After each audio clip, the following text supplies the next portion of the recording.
90 Day, The Last Resort star Julia Trubkina is going through a tough time with her family member being sick after a stroke. But she is also not letting it cloud her work life after launching a new successful business recently. Julia worked as a go-go dancer when she met Brandon Gibbs, but he didn't want her working at a strip club in America as it would tarnish his reputation. Julia thought of careers such as modeling, stand-up comedy, content creator, etc. instead, but didn't see much success in these. Julia recently launched a brand called Kingdom for Dogs online. In her latest Instagram story, Julia had an exciting new update to share with her followers about Kingdom for Dogs. Julia reposted a post from the business page and added a website link for her fans in the story. The post had pictures of Julia's dog wearing a Kingdom for Dogs bandana with a fun watermelon print. In the caption, Julia explained that they had added a lot of new accessories to the website. The new inventory included toys, bananas, pillows for cars, and personal care items for dogs. Julia is currently a part of 90 Day, The Last Resort Season 2.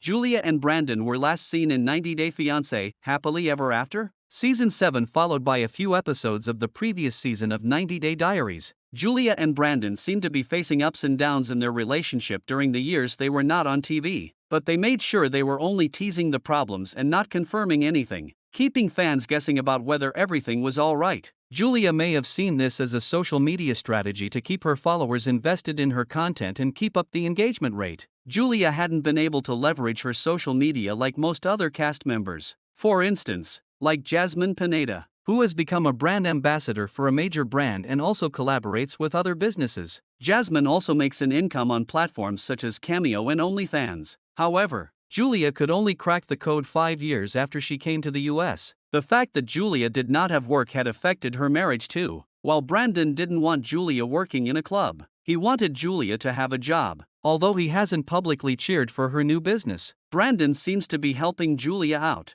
This would ease the financial burden on Brandon to support both of them and even have a baby in the future. Meanwhile, after tasting independence, Julia could also decide whether she really wants to stay in the marriage or if she was doing it out of desperation. The 90 Day, The Last Resort star clearly seems unhappy with her marriage to Brandon.